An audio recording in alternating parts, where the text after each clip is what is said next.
Welcome back. It's Business 101, and my name is Platinum Kim. Today we're talking about Nigeria's oil sector, looking at 2025 and 2024.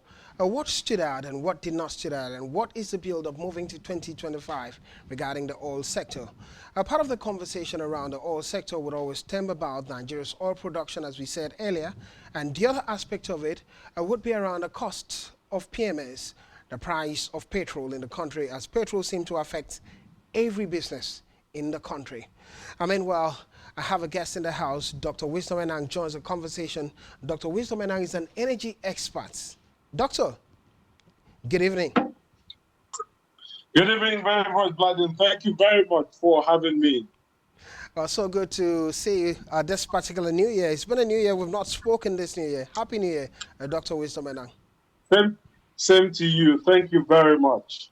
All right, let's begin a conversation this way. Now, looking at 2024, the oil sector, I want to ask what you made of the progress in the oil sector in Nigeria. Many postulations, many people have said there have been improvements in the oil sector from the Naira crude deal, the crude initiative with Dangote, a refinery coming on board, Potako refinery coming on board, Warri refinery also, and possibilities looking at Kaduna refinery this year. And then many also talk about a reduction in the price of PMS after going so high and all the positives that's taken place in 2024. And you put that side by side, the conversation today will be side by side with what could happen in 2025. So first I ask you, looking at Nigeria's oil sector in 2024, what did you make of it? I think 2024 was a year of reset, and definitely it was definitely a year where we had to change direction from the way we're doing things. For starters, I think we were more rent-seeking oriented in 20 before 2024. For looking at more of the upstream oil sector and less of the downstream oil sector.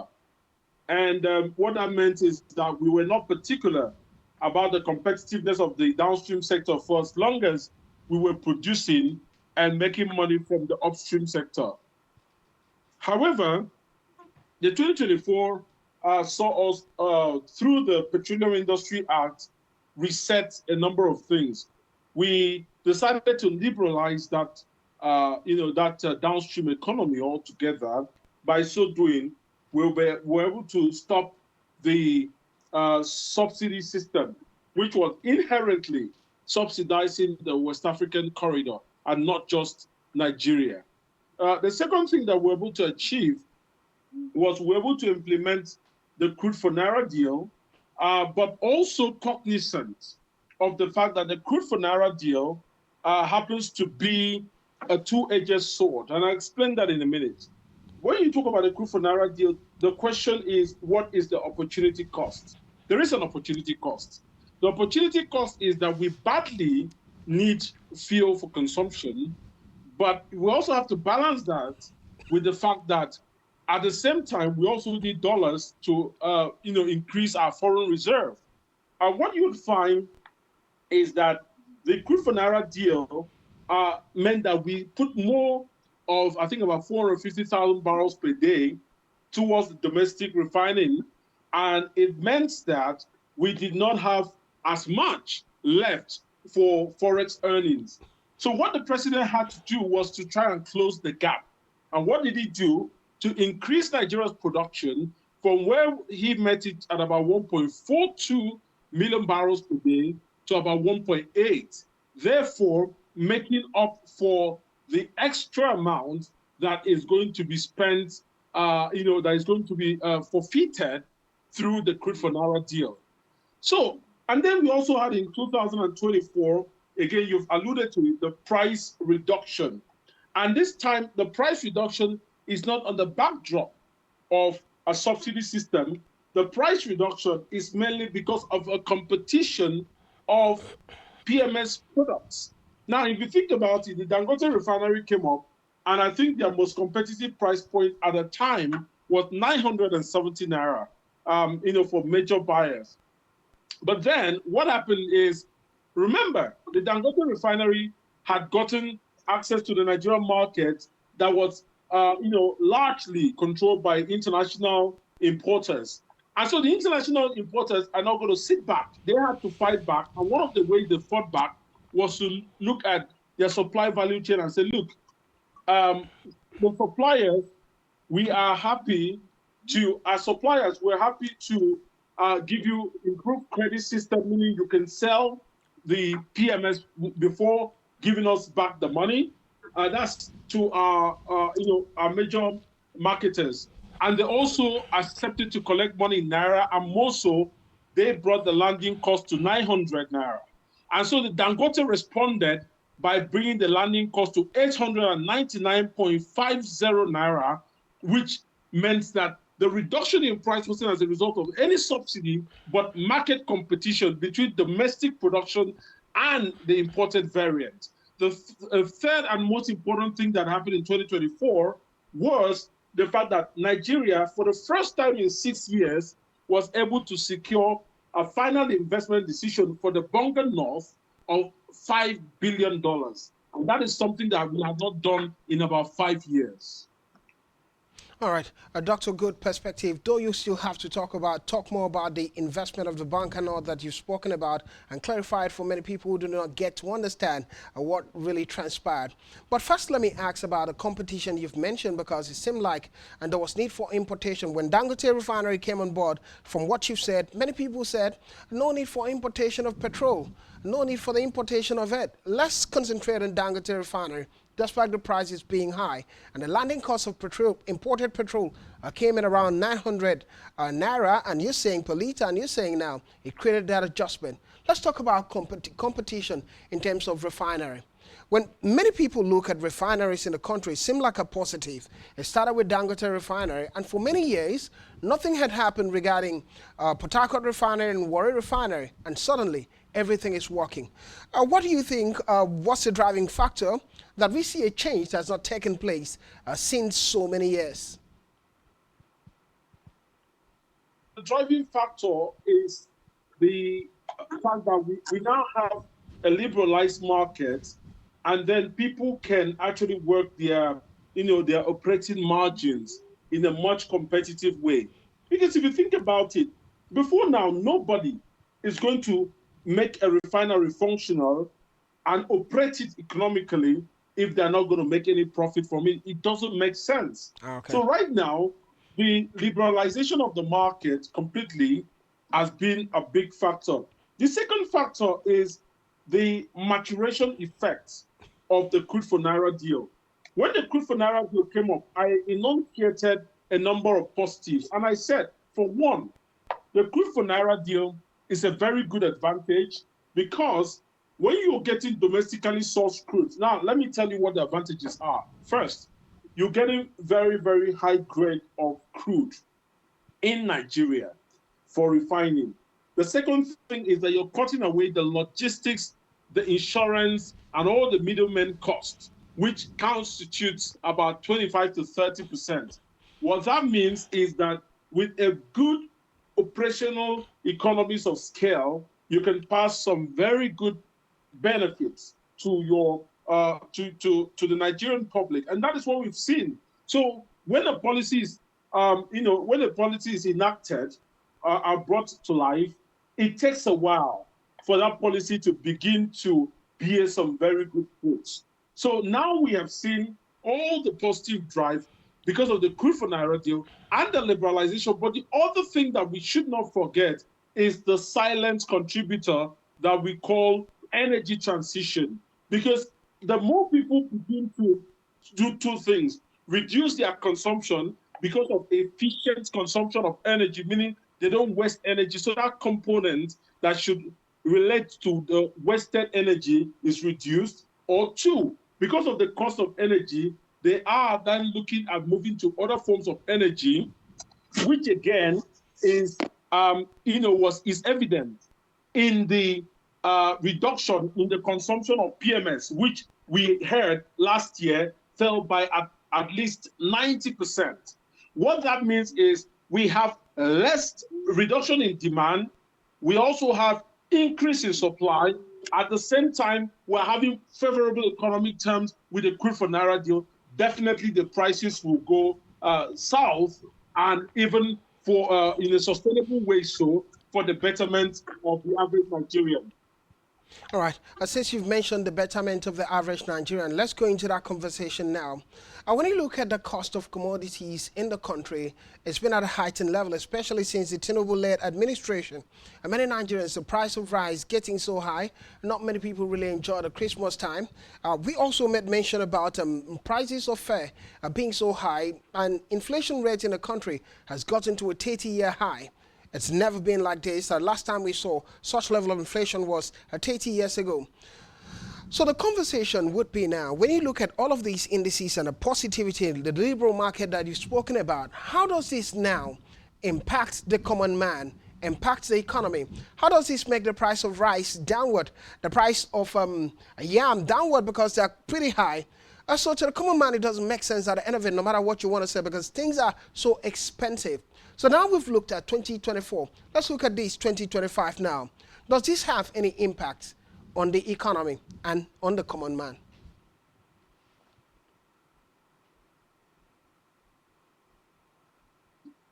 Well, doctor, are you there? The conversation has always been... Hello. Yeah, doctor, did you get me?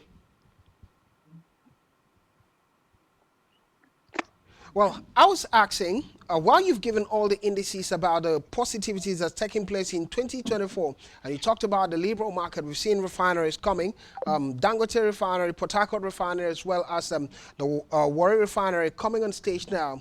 And many Nigerians would be anticipating, because when they first mentioned about Dangote refinery, the perspective was the price of petrol would be downward, because the price of petrol has affected every commodity in the market you could think of. Even now, we're talking about a tariff from electricity. So the question is, Dr. Wisdom Enang, how does this now impact 2025, the economy of Nigeria in 2025, and how does this impact the prices of commodity? Does it ripple down to the crisis of commodity in the country, which affects the ordinary man? Okay, so basically, one thing I think we need to understand is that the prices of commodities reflect immediately upwards, and they that's when it comes up, but they are sticky when it goes down. And so the benefits of this crude for Naira deal is something that I would presume would the benefits of the reduced PMS cost is something that I think we should be looking forward to in February more.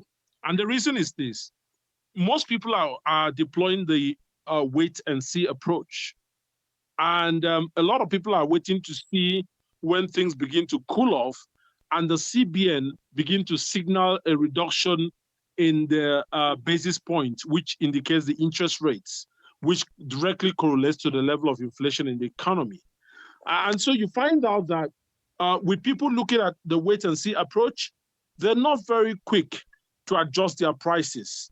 And definitely so, psychologically in Nigeria, you could expect anywhere between 2 to 3 months before the adjustment of prices would take effect when the prices come down. But if it comes up, it is adjusted almost instantly.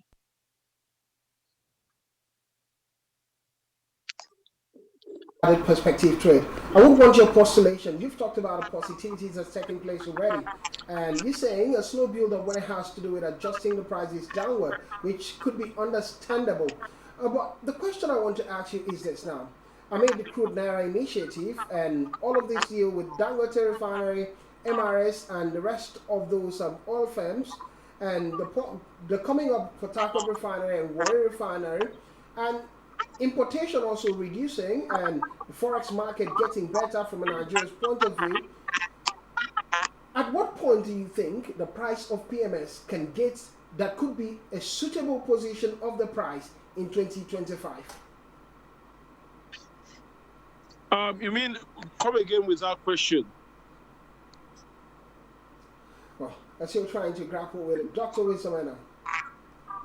Yeah, come again. What's the question? Now, the question is now, you've talked about that the prices of commodities will take a little while, the wait and see syndrome, making it difficult for the prices to automatically go down as the price of PMS has reduced.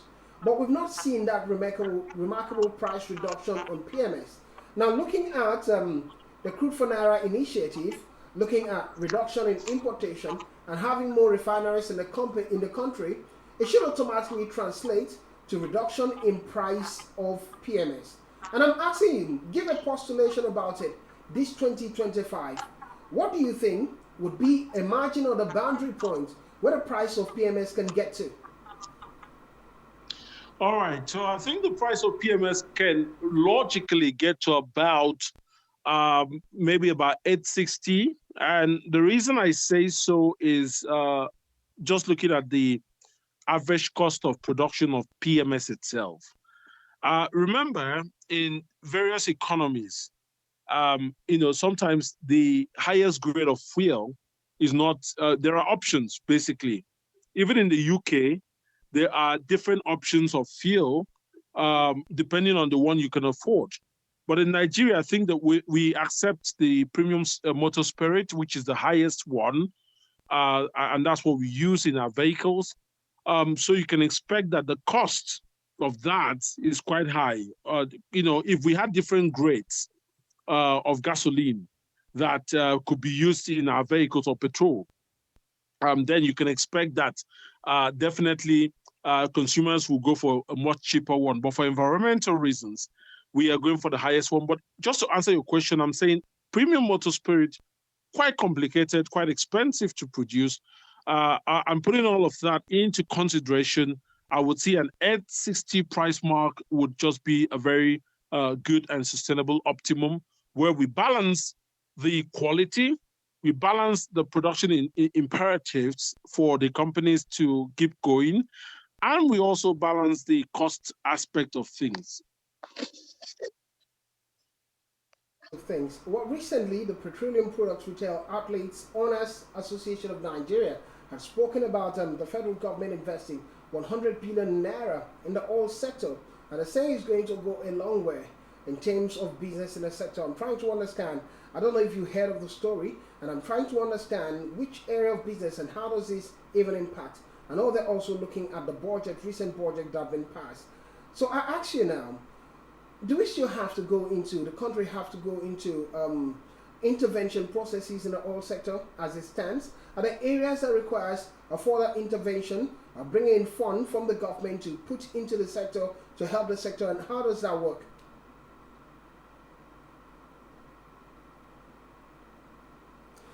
Well, it's you're having difficulties to get Dr. Wisdom Enang there. Doctor, are you there? Yes, I am here. Can you hear me? I can hear you clearly. Did you get my question? Yes, I did get you. I'm saying that what you'd find is the Nigerian oil and gas industry was primarily set up for exports, and it was actually being set up on a rent-taking basis. And rent-taking there means we're only looking at getting the raw material and export it. And what that means is that we're only harnessing about 15% of the value chain, which is in the upstream. Between the downstream, the midstream, and the gas sectors and petrochemical sectors, we have 85%. So if government is pumping up money, government is trying to establish the primary, secondary, tertiary linkages that has to do with the other sectors from the upstream sector. The upstream sector means that Nigeria is only benefiting from about 15% of that value chain. I give you a little bit of context. South Korea has one of the highest amounts of refineries on the planet, but they don't have a drop of oil. All they do is to benefit from about 60% of the value chain, which is the midstream and the downstream sectors, leveraging on Nigeria's oil. But what we are essentially doing, for every time we export raw commodities and import finished products, we are exporting the opportunity to industrialize our economy. We're exporting the opportunity to develop that entire value chain, and we're exporting the economic potential of Nigeria. Nigeria turns into just exporting the finished products instead of the raw material. Correct. Good outlook in that direction. It would make sense too, just like South Korea that you've mentioned. Well, let's move a little further homeward and talk about Aqua State. Recently, there's a report that Bois Group are building a refinery here. It's 20,000 barrels per day facility in Aqua State. I don't know if you're aware of it. So the report came out and said it was 90% completed. But Bois Group has said they'll still meet up the time frame, but it's not 90% completed. So I want to ask you if you've actually seen the progress in the refinery and what this could mean to the Akwa Ibom economy in that regard. Well, I haven't seen the progress of the refinery, but that being said, I'll have to say that a lot of the modules for the refineries are built, fabricated, and assembled abroad. And they are brought in on a modular basis, and then sort of coupled in on site. So it could be that if you take credit for the engineering for the front end, for the front end engineering design, that's the feed, the concept selection, the front end engineering design, the detailed engineering design, the fabrication, construction, and all of that, that they have made some reasonable progress above 50%, definitely not 90%. But I haven't seen that, but I'm just giving you the possibilities that you could want to look at. However, the benefits for Akwa Ibom are enormous because we're predominantly an upstream state responsible for about 60% of, 40% of Nigeria's production. It used to be more than that, but it has reduced because of declining wells, as the reservoirs age. So what we're having at the moment is once we have a refinery, it would allow us to develop a petrochemical sector, and ultimately we would have to develop pipelines that are linking those crude inventory to the refinery, and that would mean that Akwa Ibom would have been able to conquer the development of the value chain, which, as I said, consists of the upstream, the midstream, which is the pipelines, the downstream, which is the petroleum, refining and petrochemical sector, and the gas sectors, because definitely, when you're looking at petrochemicals, you will definitely need gas. So it's more like Akwa Ibom has a more sort of comprehensive economic framework when that refinery comes to life. Definitely will provide jobs, will provide business opportunities, will provide a more a boost, an economic boost to Akwa Ibom State. That you've talked about. Now that you've also mentioned wells and the linkages, the supply chain in the oil sector, if it gets to happen in Akwa Ibom, it's being completed, it would make sense. Recently, we had a report about 25 new oil blocks being allocated. The license is completed in Lagos. It was the round of commercial bids conference that took place in Lagos, and then the chief executive of the Nigerian Upstream Petroleum Regulatory Commission (NUPRC), Engineer Benga Kumolafe, had said that this would boost Nigeria's economy, government revenue in that direction, and generate employment. It seems like every time we talk about the oil sector, employment is being looked upon. But here's a question I'm asking, because many people are really quite happy of the fact that the bidding process was concluded so easily and early. Many analysts have talked about it. And now I'm asking you, when you look at this bidding process and the 25 new oil blocks being allocated and the licenses that comes with it, does it directly now just really, how does it impact Nigeria's economy in 2025?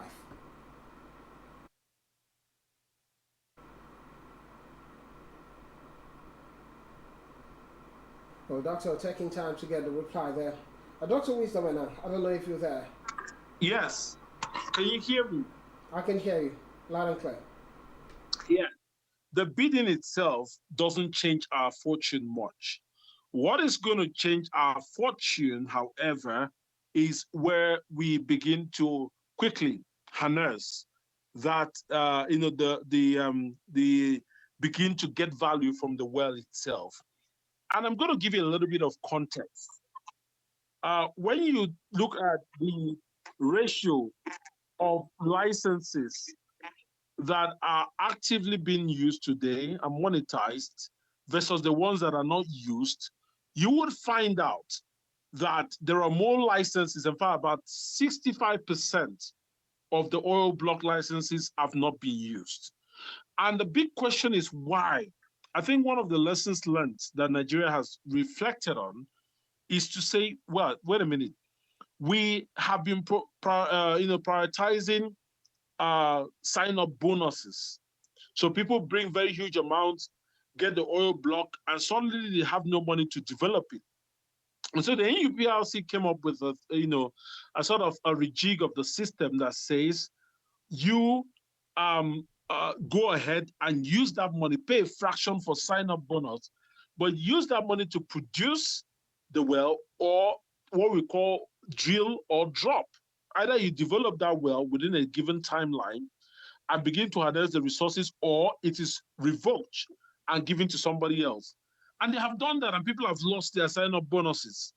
People have lost it. So I think with that sort of punitive deterrent in place, I think we are going to see a very different approach. We would see people who are getting these oil licenses begin to develop it. I think we're going to see a lot more action from even the people that have gotten the Nigerian gas field commercialization licenses. And I think that is all going to be to the benefit of Nigeria. It's not business as usual, where people will keep those licenses and use it as a leverage to get some bank loans and feed off it. So I think we're beginning to see a very different conversation with regards to quickly harnessing the value or relinquishing those assets. 30 seconds, and now we're going to international market, and quickly it would be about Donald Trump, President-elect of the United States, coming to power in the United States. And we've seen it happen before. There seems to be a fear in the markets, from the electronic market, the financial market, and all the markets now. And looking at the different tariffs and amid trade relations between the US, China, US, Canada, and the rest of them. Now I'm asking, what are we looking at in the oil market? Looking at the price of crude oil, amid President-elect Donald Trump returning to the White House. Yeah, come again with the question. Well, President-elect Donald Trump is back to the White House, and there seems to be a fear holistically around the markets. In 30 seconds, because our time is up, what are your perspectives looking at the return of President-elect Donald Trump to the White House? Right, I think definitely the markets are expecting a shift in policy and reacting, and it's normal. But I think President Trump has got to know that the times have changed from when he was first elected, and I think he needs to relook at some of his philosophies about the oil and gas sector, and make sure that it balances, because there are cartels within the oil and gas sector, the OPEC plus and even the non-OPEC players. I think they need to know that America cannot exist in isolation. A lot has changed in between the times of his presidency, and definitely he needs to give confidence to the market if America needs to be a dominant player in that in that space. So with some Enang for a general conversation this evening, looking at oil markets or the oil sector in Nigeria and the possibilities of it in 2025. Thank you very much for being a part of it. Thank you very much. Deeply appreciate you. Enjoy the rest of your day. All right. We hope to have you some other time to increase the conversation on this regard. But here we draw the curtain in today's edition of Business 101, the first of the year, and we'll be looking forward to further conversation next week on Tuesday, the same time and same station. It will be a conversation. Thank you for being a part of it, and return next week for the conversation.